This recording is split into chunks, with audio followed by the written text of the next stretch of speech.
ಗಣಿತದ ಸೆಷನ್ಗೆ ಎಲ್ರಿಗೂ ಸ್ವಾಗತ. ಹೇಗಿದ್ದೀರಾ ಎಲ್ರು? ಚೆನ್ನಾಗಿದ್ದೀರಾ? ಹೇಗ್ ಹೋಯ್ತು ನಿಮ್ಮ ಪೂರ್ತಿ ದಿನ? ಚೆನ್ನಾಗ್ ಹೋಯ್ತಾ? S.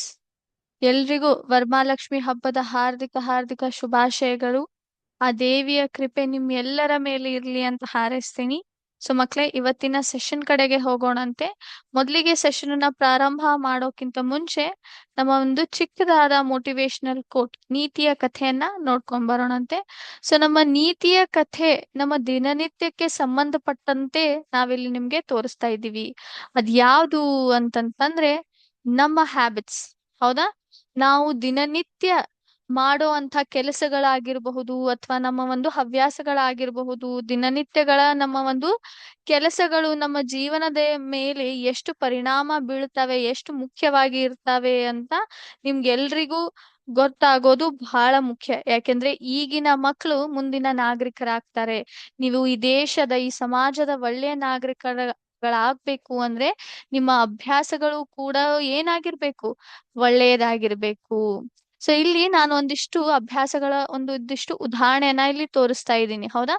Waking up and drinking a glass of water before looking at a phone or TV. ಬೆಳಗ್ಗೆ ಎದ್ದ ತಕ್ಷಣ ನೀವೇನ್ ಮಾಡ್ತೀರಿ? ನೀರ್ ಒಂದು ಪೂರ್ತಿ ಗ್ಲಾಸ್ ನೀರನ್ನ ಕುಡಿತೀರಾ. ಯಾವಾಗ? ಫೋನ್ ಅಥವಾ ಟಿವಿ ನೋಡೋಕ್ಕಿಂತ ಮುಂಚೆ. ಅದು ಒಳ್ಳೆಯ ಹ್ಯಾಬಿಟ್ ಅಥವಾ ಒಳ್ಳೆಯ ಹ್ಯಾಬಿಟ್ ಅಲ್ವಾ? ಅದು ಒಳ್ಳೆಯ ಅಭ್ಯಾಸ ಅಲ್ವಾ? ಎಸ್. ನಿಮ್ಮ ಸ್ಕೂಲ್ ಬ್ಯಾಗ್ ಅನ್ನ ನೀವು ಫ್ರಂಟ್ ಡೋರ್ ಕಡೆನೆ, ನಿಮ್ಮ ಒಂದು ಮುಂಚೆ ಬಾಗ್ಲ ಇರುತ್ತಲ್ಲ, ಪ್ರತಿದಿನ ರಾತ್ರಿ, ಹೌದಾ, ಸ್ಕೂಲ್ ಹೋಗೋ ಹಿಂದಿನ ದಿವಸ ಪ್ರತಿದಿನ ರಾತ್ರಿ ನಿಮ್ಮ ಸ್ಕೂಲ್ ಬ್ಯಾಗ್ಗಳನ್ನ ತಯಾರು ಮಾಡಿ ನಿಮ್ಮ ಒಂದು ಮುಂಚೆ ಬಾಗ್ಲೆ ಹತ್ರ ಇಟ್ರೆ ನಿಮ್ಗೆ ಏನಾಗುತ್ತೆ? ಮಾರನೇ ದಿನ ಸ್ಕೂಲ್ ಹೋಗೋ ಸಮಯದಲ್ಲಿ ಗಡಿಬಿಡಿ ಆಗೋದಿಲ್ಲ. ಇದು ಒಳ್ಳೆಯ ಒಂದು ಅಭ್ಯಾಸ ಅಥವಾ ಕೆಟ್ಟ ಅಭ್ಯಾಸನ ಮಕ್ಳೇ? ಒಳ್ಳೆಯ ಅಭ್ಯಾಸವನ? ಎಸ್. ಈಗ ಯಾವ ಜನ ನಿಮ್ಗೆ ಹೆಲ್ಪ್ ಮಾಡ್ತಾರೆ ಅಥವಾ ನಿಮ್ಗೆ ಊಟವನ್ನ ಬಡಿಸ್ತಾರೆ ಅಥವಾ ನಿಮ್ಗೆ ಒಂದು ಚಿಕ್ಕ ಪೆನ್ಸಿಲ್ ಅನ್ನ ಕೊಟ್ಟು ಸಹಾಯ ಮಾಡ್ತಾರೆ, ಅಂತ ಜನರಿಗೆ ನೀವು ಥ್ಯಾಂಕ್ ಯು ಹೇಳ್ತೀರಾ, ಧನ್ಯವಾದಗಳು ಅಂತ ತಿಳಿಸ್ತೀರಾ. ಯಾಕಂದ್ರೆ ಅವರು ನಿಮಗೆ ಕಷ್ಟದ ಸಮಯದಲ್ಲಿ ಅಥವಾ ಬೇಕಾಗಿರೋ ಸಮಯದಲ್ಲಿ ನಿಮ್ಗೆ ಸಹಾಯ ಮಾಡಿದ್ದಾರೆ. ಇದು ಒಳ್ಳೆಯ ಅಭ್ಯಾಸ ಅಥವಾ ಕೆಟ್ಟ ಅಭ್ಯಾಸನ? ಒಳ್ಳೆಯ ಅಭ್ಯಾಸವಲ್ಲ? ಎಸ್. ನಿಮ್ಮ ಶೂಸ್ ಅನ್ನ, ಹೌದಾ, ಒಟ್ಟು ಪೂರ್ತಿ ಹೊಲಸಿರೋ ಶೂಸ್ ಅನ್ನ ನೀವೇನ್ ಮಾಡಿದೀರಾ? ನಿಮ್ಮ ಮನೆಯ ಒಂದು ಹಾಲಿನಲ್ಲಿ, ನಡು ಹಾಲಿನಲ್ಲಿ ಬಿಟ್ಟಿದ್ದೀರಾ ಅದನ್ನು. ಹೌದಾ? ಅದು ಒಳ್ಳೆಯ ಹ್ಯಾಬಿಟ್ ಅಥವಾ ಕೆಟ್ಟ ಹ್ಯಾಬಿಟ್? ಹೊಲಸಾಗಿರೋ ಶೂಸ್, ಹೌದಾ, ಚಪ್ಲಿಗಳನ್ನ ಅಥವಾ ಶೂಸ್ ಗಳನ್ನ ನೀವೇನ್ ಮಾಡಿದೀರಾ? ನಿಮ್ಮ ಒಂದು ಮನೆಯ ಒಂದು ಹಾಲಿನಲ್ಲಿ, ನಡು ಹಾಲಿನಲ್ಲಿ ಇಟ್ಬಿಡಿದೀರಾ. ಅದು ಕೆಟ್ಟ ಅಭ್ಯಾಸ. ಹೌದಾ ಇಲ್ವೋ? ಕೆಟ್ಟ ಅಭ್ಯಾಸ. ಮಲ್ಕೊಳ್ಳೋಕಿನ ಮುಂಚೆ ನೀವು 15 ನಿಮಿಷ ಯಾವ್ದಾದ್ರು ಪುಸ್ತಕವನ್ನ ಓದಿ ಮಲ್ಕೋತೀರಾ. ಮೊಬೈಲ್ ಫೋನ್ಗಳನ್ನ ಸ್ಕ್ರೋಲ್ ಮಾಡದೆ ಇರೋದು, ಇದು ಒಳ್ಳೆಯ ಅಭ್ಯಾಸ ಅಥವಾ ಕೆಟ್ಟ ಅಭ್ಯಾಸ? ಮೊಬೈಲ್ ಸ್ಕ್ರೋಲ್ ಮಾಡೋ ಬದಲಿ ನೀವು 15 ನಿಮಿಷ ಏನ್ ಮಾಡ್ತಾ ಇದ್ದೀರಾ? ಪುಸ್ತಕವನ್ನ ಓದಿ ಮಲ್ಕೋತಾ ಇದ್ದೀರಾ. ಒಳ್ಳೆ ಅಭ್ಯಾಸ ಕೆಟ್ಟ ಅಭ್ಯಾಸ? ಒಳ್ಳೆ ಅಭ್ಯಾಸ ಅಲ್ವಾ? ಎಸ್. ಸೊ ನಾವ್ ಏನ್ ಮಾಡಿದ್ವಿ ಇಲ್ಲಿ ಮಕ್ಳೇ? ಒಂದಿಷ್ಟು ಅಭ್ಯಾಸಗಳ ಒಂದಿಷ್ಟು ಉದಾಹರಣೆಯನ್ನ ನೋಡಿದ್ವಿ. ಹೌದಾ? ಇವೆಲ್ಲ ಅಭ್ಯಾಸಗಳನ್ನು ನೀವು ನಿಮ್ಮ ಜೀವನದಲ್ಲಿ ಅಳವಡಿಸ್ಕೊಳ್ಳೋದ್ರಿಂದ ನಿಮ್ಗೆ ಏನ್ ಸಿಗುತ್ತೆ? ನಿಮ್ಗೆ ದೊಡ್ಡದಾದಂತಹ ರಿಸಲ್ಟ್ಸ್, ಹೌದಾ, ಫಲಿತಾಂಶಗಳು ಬರ್ತಾವೆ. ಅಂದ್ರೆ ಜೀವನದಲ್ಲಿ ನೀವು ಉತ್ತಮ ಸ್ಥಾನಕ್ಕೆ ಏರ್ಕೊಂತ ಹೋಗ್ತೀರಿ. ಚಿಕ್ಕ ಚಿಕ್ಕ ಅಭ್ಯಾಸಗಳು ದೊಡ್ಡದಾದಂತಹ ಫಲಿತಾಂಶ ಕೊಡ್ಲಿಕ್ಕೆ ನಿಮ್ಗೆ ಸಹಾಯ ಮಾಡುತ್ತೆ. ನಿಮ್ಮ ಜೀವನದಲ್ಲಿ ಅತಿ ದೊಡ್ಡ ಬದಲಾವಣೆಗಳಿವೆ ತರ್ತಾವೆ ಅಂತ ಹೇಳ್ತಾ ನಾನು ಏನ್ ಮಾಡ್ತೀನಿ, ಇವತ್ತಿನ ಒಂದು ಸೆಷನ್ ಕಡೆಗೆ ಹೋಗೋಣಂತೆ. ಓಕೆ, ಐ ಹೋಪ್ ಎಲ್ರಿಗೂ ಇವತ್ತಿನ ಒಂದು ನೀತಿಯ ಕಥೆ ಇಷ್ಟ ಆಯ್ತು ಅಂತ ಅನ್ಕೋತೀನಿ. ಈಗ ನಮ್ಮ ಒಂದು ಇವತ್ತಿನ ಸೆಷನ್ ಯಾರ ಮೇಲೆ ಇದೆ? It is about angles made by A transversal. ಹೌದಾ? ಛೇದಕವು ಉಂಟು ಮಾಡುವ ಕೋಣಗಳು. ಹೌದಾ? ಛೇದಕವು ಉಂಟು ಮಾಡುವಂತ ಕೋಣಗಳ ಬಗ್ಗೆ ನಾವಿಲ್ಲಿ ಚರ್ಚೆ ಮಾಡೋಣ. ಸೊ ಈ ಒಂದು ಆಕ್ಟಿವಿಟಿ ಅಥವಾ ಸಿಮ್ಯುಲೇಷನ್ ಅಲ್ಲಿ ನೀವು ಏನನ್ನ ಕಲಿತೀರಾ? ನೀವು ಏನ್ ಕಲಿತೀರಾ ಅಂತಂತಂದ್ರೆ, to verify that if two parallel lines are intersected by a transversal, then corresponding angles are equal, alternate interior angles are equal, and consecutive interior angles are supplementary. So, ಎರಡು parallel lines, ಹೌದಾ? ಸಮಾಂತರ ರೇಖೆಗಳು, ಹೌದೋ ಇಲ್ವೋ? So ಸಮಾಂತರ ರೇಖೆಗಳು, ಎರಡು ಸಮಾಂತರ ರೇಖೆಗಳನ್ನ ಛೇದಕವು ಏನ್ ಮಾಡ್ತದೆ, ಇಂಟರ್ಸೆಕ್ಟ್ ಮಾಡಿದಾಗ, ಹೌದಾ? ಛೇದಕ ಏನ್ ಮಾಡುತ್ತೆ, ಎರಡು ಸಮಾಂತರ ರೇಖೆಗಳನ್ನ ಇಂಟರ್ಸೆಕ್ಟ್ ಮಾಡಿದಾಗ, ಛೇದಿಸಿದಾಗ ಏನಾಗುತ್ತೆ, ಕರಸ್ಪಾಂಡಿಂಗ್ ಆಂಗಲ್ಸ್ ಅಂದ್ರೆ ಅನುರೂಪ ಕೋನಗಳು ಸಮವಾಗಿ ಇರ್ತವೆ. ನಂತರ ಪರ್ಯಾಯ ಕೋನಗಳು, ಅಲ್ಟರ್ನೇಟ್ ಇಂಟೀರಿಯರ್ ಆಂಗಲ್ಸ್ ಕೂಡ ಏನಿರ್ತವೆ, ಸಮವಾಗಿ ಇರ್ತವೆ. ನಂತರ ಸಹವಳ ಕೋನಗಳು ಅಥವಾ ಕಾನ್ಸಿಕ್ಯೂಟಿವ್ ಇಂಟೀರಿಯರ್ ಆಂಗಲ್ಸ್ ಏನಿರ್ತಾವೆ, ಅವು ಸಪ್ಲಿಮೆಂಟರಿ ಕೋನಗಳಾಗಿ ಇರ್ತವೆ. ಸೊ ಅದನ್ನ ಇಲ್ಲಿ ನಾವು ಪರೀಕ್ಷೆ ಮಾಡೋಣಂತೆ ಮಕ್ಳೇ. ಓಕೆ, ಸೊ ಎಲ್ರು ತಯಾರಿದ್ದೀರಾ? ಓಕೆ, ಮೊದ್ಲಿಗೆ ನೋಡಿ, ಒಂದ್ ನಿಮಿಷ. ಎಸ್, ಈ ರೇಖೆಗಳು ಯಾವ ರೀತಿಯಾಗಿರೋದು ರೇಖೆಗಳು, ಈ ಒಂದು ರೇಖೆಗಳಿಗೆ ನಾವ್ ಏನಂತ ಕರಿತೀವಿ, ಛೇದಕ ರೇಖೆಗಳು ಅಥವಾ ನಮ್ಮ ಒಂದು ಸಮಾಂತರ ರೇಖೆಗಳು ಅಥವಾ ಇಂಟರ್ಸೆಕ್ಟಿಂಗ್ ಲೈನ್ಸ್ ಅಥವಾ ಪರ್ಪೆಂಡಿಕ್ಯುಲರ್ ಲೈನ್ಸ್, ಇವಕ್ಕೆ ನಾವೇನಂತ ಕರಿತೀವಿ? ಇವು ಸಮಾಂತರ ರೇಖೆಗಳ, ಎಸ್, ಇವಕ್ಕೆ ನಾವು ಸಮಾಂತರ ರೇಖೆಗಳು ಅಂತ ಕರಿತೀವಿ. ಈ ರೇಖೆಗಳು ಯಾವಾಗ್ಲೂ ಒಂದಕ್ಕೊಂದು ಕೂಡೋದೇ ಇಲ್ಲ ಮಕ್ಳೇ, ಇವು ಮೀಟೇ ಆಗಲ್ಲ, ಹೌದಾ ಇಲ್ವೋ? ಕೂಡೋದೇ ಇಲ್ಲ. ಇವು ಏನಾಗ್ತವೆ, ಎರಡೂ ದಿಕ್ಕಿನಲ್ಲಿ ಪೂರ್ತಿ ಅದೇ ರೀತಿಯಾಗಿ ಏನಾಗುತ್ತೆ, ಅವು ಹರಡ್ಕೊಂತ ಹೋಗ್ಬಿಡ್ತಾವೆ. ಇವು ಎಂದು ಕೂಡೋದೇ ಇಲ್ಲ. ಅಂತಿಮವಾಗಿ ಇದಕ್ಕೆ ಅಂತಿಮವೇ ಇಲ್ಲ ಅಂತ ಹೇಳ್ತೀವಿ ನಾವು, ಹೌದಾ? ಎಸ್, ಈಗ ನಾವೇನನ್ನ ನೋಡ್ಬೇಕು ಅಂತಂತಂದ್ರೆ, ಒಂದು ಛೇದಕ ಎರಡು ಸಮಾಂತರ ರೇಖೆಗಳನ್ನು ಛೇದಿಸಿದಾಗ ಏನಾಗುತ್ತೆ, ಇಲ್ಲಿ 8 ಕೋನಗಳ ರಚನೆಯನ್ನ ನೋಡಬಹುದು ಮಕ್ಳೇ ನೀವು. ಎರಡು ಸಮಾಂತರ ರೇಖೆಗಳು, ಹೌದಾ? ಸಮಾಂತರ ರೇಖೆಗಳನ್ನ ಒಂದು ಛೇದಕ ಛೇದಿಸಿದಾಗ ಇಲ್ಲಿ 8 ಕೋನಗಳ ರಚನೆಯನ್ನ ನೀವು ಗಮನಿಸಬಹುದು. ಇಲ್ಲಿ ಮೊದ್ಲಿಗೆ 3, 4, 5, 6 ಏನಿದೆ ಅಲ್ಲ, 3, 4, 5, 6 ಇವು ನಾಲ್ಕು, ಇವಕ್ಕೆ ನಾವ್ ಏನಂತ ಕರಿತೀವಿ, ಇಂಟೀರಿಯರ್ ಆಂಗಲ್ಸ್. ಇವಕ್ಕೆ ನಾವೇನಂತ ಕರಿತೀವಿ, ಇಂಟೀರಿಯರ್ ಆಂಗಲ್ಸ್. ಇಂಟೀರಿಯರ್ ಆಂಗಲ್ಸ್ ಎಲ್ಲಿ ಕ್ರಿಯೇಟ್ ಆಗಿರ್ತಾವ ಹೇಳ್ಬೋದಾ ಯಾರಾದ್ರೂ? ಎಲ್ಲಿ ರಚನೆ ಆಗಿರ್ತಾವೆ, ಹೌದಾ? ಎಲ್ಲಿ ರಚನೆ ಆಗಿರ್ತಾವೆ? ಒಳಕೋನಗಳು ಎಲ್ಲಿ ರಚನೆ ಆಗಿದಾವೆ? ಸಮಾಂತರ ರೇಖೆಯ ಒಳಗಡೆ ರಚನೆ ಆಗಿದೆಯೋ ಅಥವಾ ಸಮಾಂತರ ರೇಖೆಗಳ ಹೊರಗಡೆ ರಚನೆ ಆಗಿದೆ? ಒಳಗಡೆನಾ? ಎಸ್, ಇವೇನಾಗಿದೆ, ಇಲ್ಲಿ ನೀವು ಗಮನಿಸಿದ್ರೆ ಸಂಖ್ಯೆ ನೋಡಿ, 3, 4, 5 ಮತ್ತು 6, ಹೌದಾ? ಇವು ಏನಾಗಿದ್ದಾವೆ, ಸಮಾಂತರ ರೇಖೆಯ ಒಳಗಡೆ ಏನಾಗಿದ್ದಾವೆ, ಒಳಕೋನಗಳು ರಚನೆಯಾಗಿದ್ದಾವೆ. ನಂತರ ದಿ ಆಂಗಲ್ಸ್ ವಿಚ್ ಲೈ on the exterior side are called exterior angles. ಹಾಗಿದ್ರೆ ಎಕ್ಸ್ಟೀರಿಯರ್ ಆಂಗಲ್ಸ್ ಎಲ್ಲಿ ರಚನೆಯಾಗಿದ್ದಾವೆ, ಯಾರಾದ್ರೂ ಹೇಳಬಹುದಾ? ಎಕ್ಸ್ಟೀರಿಯರ್, ಹೌದಾ? ಬಾಹ್ಯ ಕೋನಗಳು ಎಲ್ಲಿ ರಚನೆ ಆಗಿದ್ದಾವೆ? ಅವು ಹೊರಗಡೆ ರಚನೆ ಆಗಿರ್ತವೆ, ಸಮಾಂತರ ರೇಖೆಗಳ ಹೊರಗಡೆ, ಹೌದಾ? ಹೊರಗಿನ ಸೈಡ್ ಅವು ರಚನೆ ಆಗಿರ್ತಾವೆ, ಹೌದಾ? ಸೊ ಹಾಗಾದ್ರೆ ಯಾವಿದಾವೆ ಇಲ್ಲಿ ಹೊರಗಿನ ಕಡೆ? 1, 2, 8 ಮತ್ತು 7, ಹೌದಾ? ಸರಿಯಾದ ಉತ್ತರ, ಎಸ್, ನಮ್ಮ ಉತ್ತರ ಸರಿಯಾಗಿದೆ. ಸೊ ಸಮಾಂತರ ರೇಖೆಯ ಒಳಗಡೆ ಇರುವಂತಹ ಕೋನಗಳನ್ನ ನಾವೇನಂತ ಕರಿತೀವಿ, ಒಳಕೋನಗಳು. ಇವು ಸಮಾಂತರ ರೇಖೆಯ ಒಳಗಿನ ಸೈಡ್ ಅಥವಾ ಒಳಗಿನ ಬದಿಯಲ್ಲಿ ಇರ್ತಾವೆ.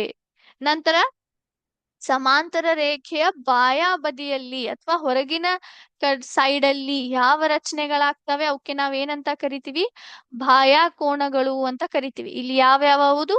1, 2, 7, 8 ಬಾಹ್ಯ ಕೋನಗಳು, 3, 4, 5, 6 ಏನಾಗಿದೆ, ಒಳಕೋನಗಳು ಅಂತ ಹೇಳ್ತೀವಿ. ಈಗ ನಾವ್ ಏನನ್ನ ಕಂಡುಹಿಡಿಬೇಕು, ಈಗ ಕರಸ್ಪಾಂಡಿಂಗ್ ಆಂಗಲ್ಸ್, ಹೌದಾ? ಅನುರೂಪ ಕೋನಗಳ ಬಗ್ಗೆ ಮಾತಾಡೋಣಂತೆ. ಸೊ ಅನುರೂಪ ಕೋನಗಳು ಯಾವ್ಯಾವು? 1, 5, 2, 6, 3, 7. ಹಾಗಿದ್ರೆ 4, 8 ಕೂಡ ಅನುರೂಪ ಕೋನವಾಗುತ್ತೆ. ಎಸ್, 4, 8 ಏನಿದೆ ಅವು ಕೂಡ, ಅವಕ್ಕೆ ನಾವೇನಂತ ಕರಿತೀವಿ, ಅನುರೂಪ ಕೋನಗಳು ಅಂತ ಕರಿತೀವಿ. 1, ನಂತರ 5, 1, 5 ಇದು ಮೊದಲನೇ ಜೋಡಿ. ನಂತರ 2, 6 ಎರಡನೇ ಜೋಡಿ. 3, 7 ಮೂರನೇ ಜೋಡಿ. 4, 8 ನಾಲ್ಕನೇ ಜೋಡಿಯಾಗಿ ಇರುವಂತಹ ಅನುರೂಪ ಕೋನಗಳು. ಈಗ ಅಲ್ಟರ್ನೇಟ್ ಇಂಟೀರಿಯರ್ ಆಂಗಲ್ಸ್, ಹೌದಾ, ಪರ್ಯಾಯ ಕೋನಗಳು ಅಂತ ಹೇಳ್ತೀವಿ ನಾವು. ಅವರ ಬಗ್ಗೆ ನೋಡೋಣಂತೆ. ಇಲ್ಲಿ ಯಾವ್ದಾಗಿರ್ಬಹುದು? 3, 5 ಅಂತ ಕೊಟ್ಟಿದ್ದಾರೆ ಅವರು. 3, 5 ಹಾಗಿದ್ರೆ 4, 6 ಆಗತ್ತಾ ಪರ್ಯಾಯ ಕೋನಗಳು? ಎಸ್, 4, 6 ಏನಾಗುತ್ತೆ? ಅಲ್ಟರ್ನೇಟ್ ಇಂಟೀರಿಯರ್ ಆಂಗಲ್ಸ್ ಆಗ್ತದೆ ಮಕ್ಳೇ. ಸೊ ಇಲ್ಲಿ ನೀವು ಏನನ್ನ ಗಮನಿಸಬಹುದು? ಇಂಟೀರಿಯರ್ ಆಂಗಲ್ಸ್ ಅಥವಾ ಒಳಕೋನಗಳು ಅಂದಾಗ ಅವು ನಮ್ಮ ಒಂದು ಸಮಾಂತರ ರೇಖೆಗಳ ಒಳಗಿನ ಸೈಡ್ ಅಲ್ಲಿ, ಒಳಗಿನ ಬದಿಯಲ್ಲಿಯೇ ಬರ್ತಾವೆ, ಹೌದಾ. ಸೊ ಇವು ಅಲ್ಟರ್ನೇಟ್ ಇರ್ತಾವೆ ಈ ರೀತಿಯಾಗಿ. ಓಕೆ.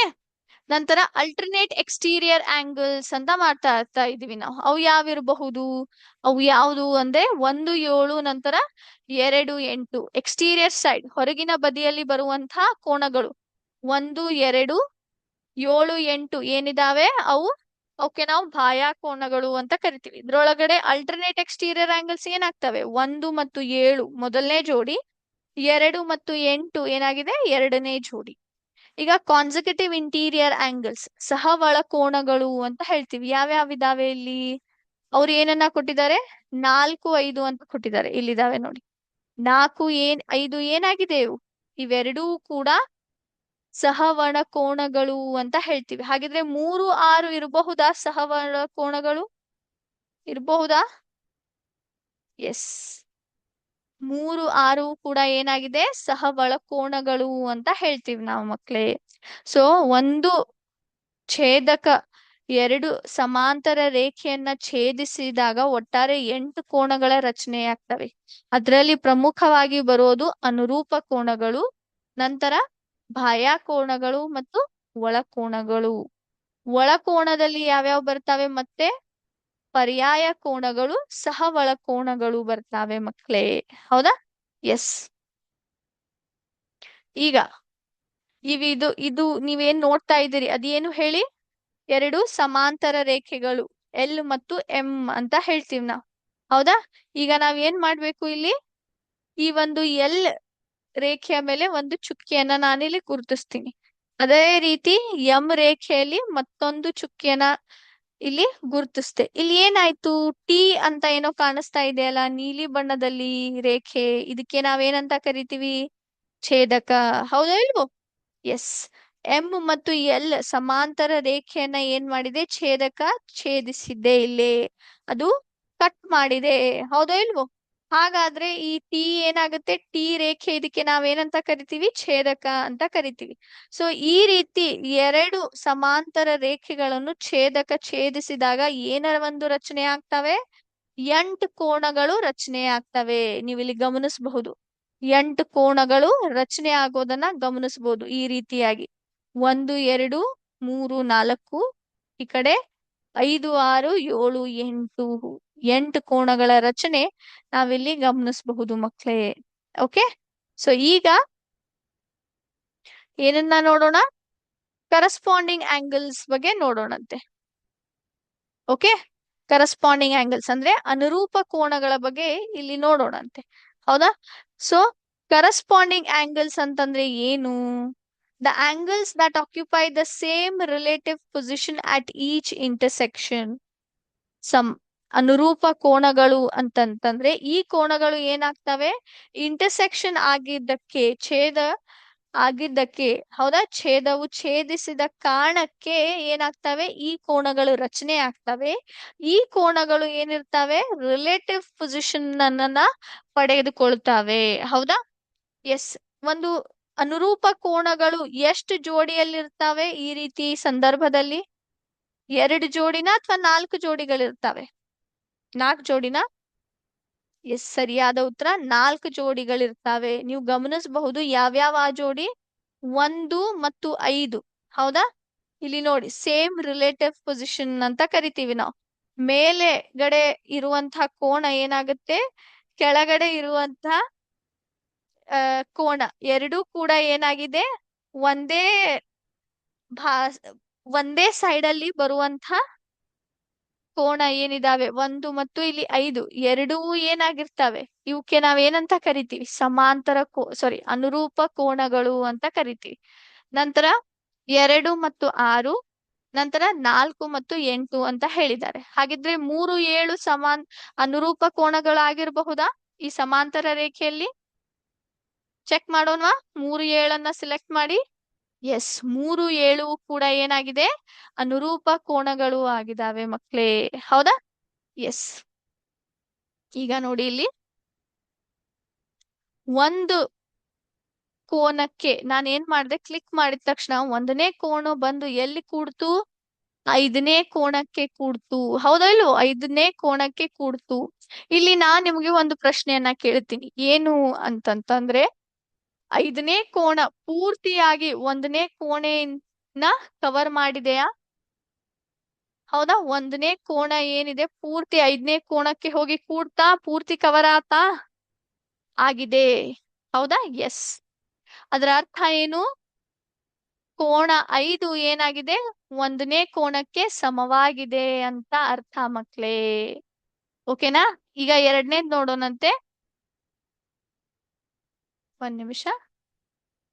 ಎಸ್, 2ನೇ ಕೋಣನ್ನ ನಾನು ಏನ್ ಮಾಡಿದೆ? 6ನೇ ಕೋನಕ್ಕೆ ತಂದು ಕೂಡ್ಸಿದೆ. ಹೌದಾ ಇಲ್ವೋ? 6ನೇ ಕೋನ ಪೂರ್ತಿ 2ನೇ ಕೋನನ್ನ ಕವರ್ ಮಾಡ್ತಾ ಇದೆಯಾ? ಮಾಡ್ತಾ ಇದೆಯಾ ಎಲ್ಲೋ? ಹೌದು, ಮಾಡ್ತಾ ಇದೆ. ಅದರ ಅರ್ಥ ಏನು? 6ನೇ ಕೋನ 2ನೇ ಕೋನಕ್ಕೆ ಸಮವಾಗಿದೆ ಅಂತ ಅರ್ಥ ಮಕ್ಳೇ. ಓಕೆ.